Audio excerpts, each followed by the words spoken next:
So, in this episode, I'm going to review Lovely, Dark, and Deep. Let's be real.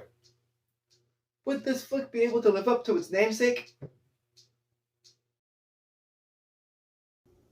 Thank you for clicking on my video.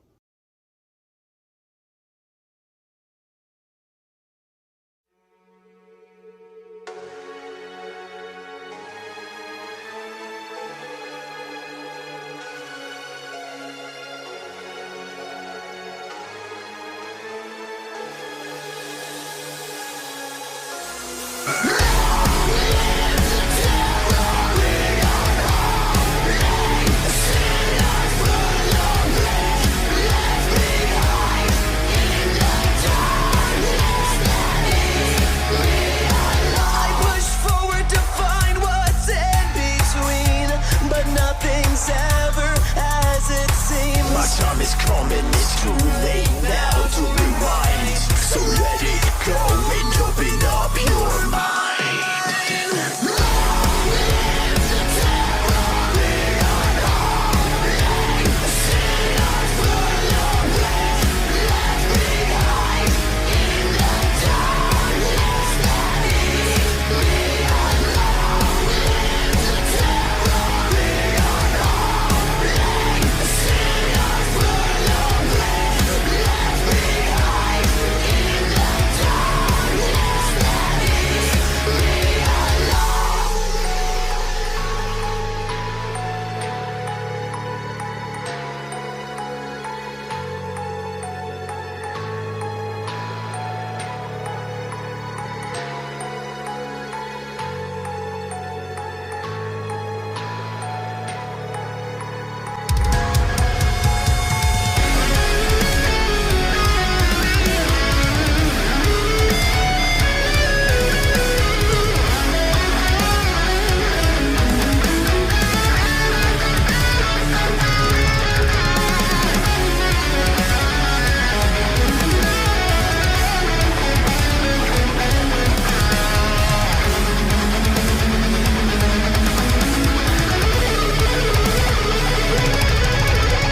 Hello, world! I'm Chris Maitini, aka Mr. FLIXTER! Mr. FLIXTER.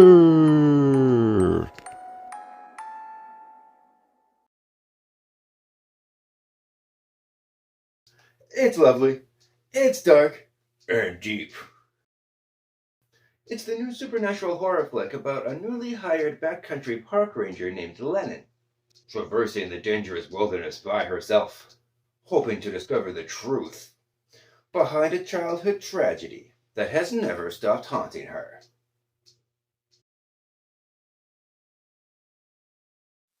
Boo! Don't be frightened. It's just Noah, film critic extraordinaire. Meow, meow, meow, meow, meow, meow.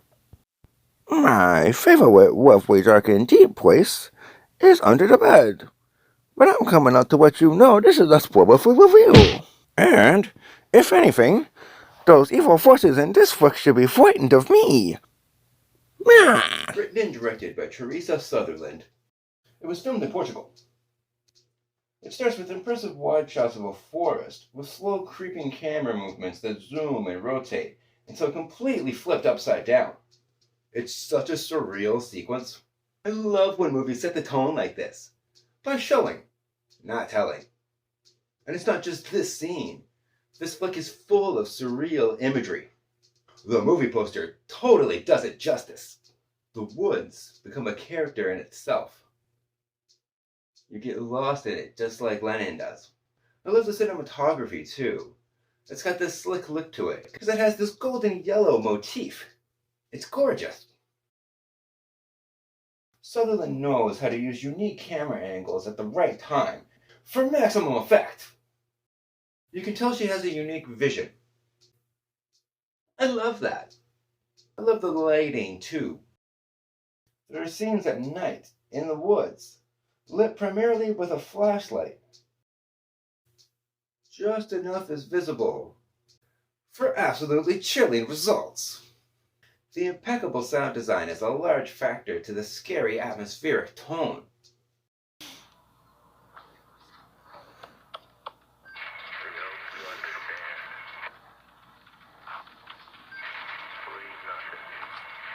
Some scenes use sound to intensify suspense, rather than using a traditional score. For example, those sequences have jump scares that have a walkie-talkie going off with somebody talking or making some kind of noise instead of your typical swell of orchestral music. It's pretty inventive. On the flip side, other times, the film uses sheer silence to its advantage, making the scenes increasingly unnerving. This flick is so suspenseful because of that. The slow burn story effectively establishes the scenario of a missing woman named Sarah Greenberg. The script is written in a way that plays with reality. Sometimes it's hard to tell if what Lennon is experiencing is actually happening to her, or if it's just in her mind. By the final act, it's all clearly explained without an overabundance of exposition. It makes sense and cleverly subverts expectations because of what it establishes earlier on in the beginning, but I don't want to say too much. You gotta see this movie. I didn't know where the story was going, even though it subtly sets it up beforehand. I just didn't think about it until they mentioned it again, and then it clicks. And you're like, oh, whoa. It makes you question what you just watched. That's the kind of masterful, mind-bending storytelling that's been missing in modern cinema. More, please. Elder Kitty, is it just me? Or does Lovely Dark own deep and sound like other kind of movie film? If you catch my drift. Ursula, darling, I told you, I'm at a matinee. And yes, I have to agree. So, Georgina Campbell plays Lennon, Barbarian from 2022, and she's even better here. Most of the film is her alone in the woods, so her standout performance is full of subtle nuances that depict the mental anguish she's going through.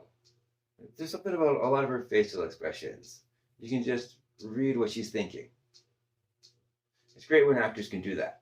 There's no database for people who go missing in the national park. And there are a lot of similarities between the cases. Nick Blood plays Jackson. He performs well as a by-the-book co-worker with likable qualities and flaws. Congrats on the dream job. Been after this for years, ain't you? Wei Ching Ho plays Zhang, their superior. She's magnificent, as always, with her commanding presence. Leave nothing but footprints. Kill nothing but time. She displays humanity in serendipitous ways. She creates a fully fleshed out character because of her acting. I can't stress how important that is.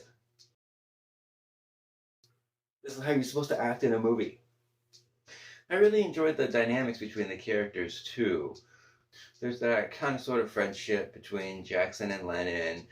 Then you have the strictly professional relationship between Zhang and the others. And I'm really glad these characters aren't just one-dimensional either. There's many layers to them. Because people are like that. There's things you like about some people, and then there's some things that you don't like about people. Even people that you like. There's things you like, and there's things you don't like. So this does a good job of setting up the environment. You really get a sense of where this takes place and who's there.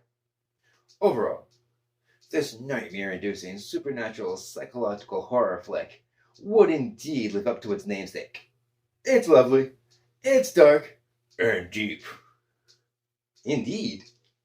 It's imaginatively filmed, cleverly written, and phenomenally acted.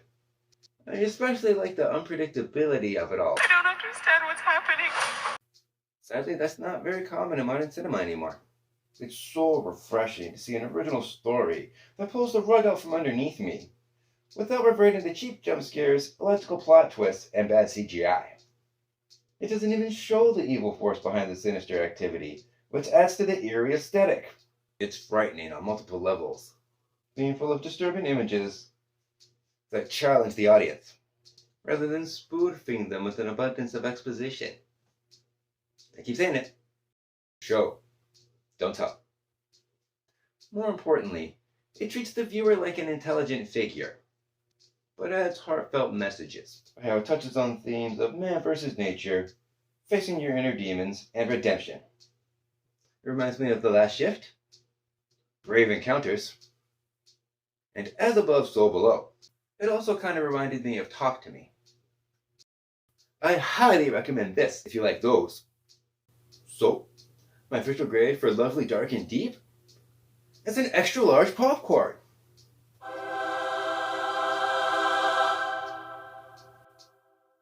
So that's my review of Lovely, Dark, and Deep. What did you think of that flick? Have you seen it yet? Leave comments below and we can talk about it. Until next time, I'll see you at the movies. Have a great day. Honestly, darling, how marvelous are you for watching me? Please like and subscribe. Yes, BB Kitty. And they should also hit the notification bell. Do not forget. And remember, you can act real nuts to catch a squirrel. But is that squirrel real? Did you know that I'm a film critic for HorrorBuzz.com? You can read my reviews on their website, and I make frequent appearances on their YouTube channel, HorrorBuzz Live. So I'll leave links below for that too.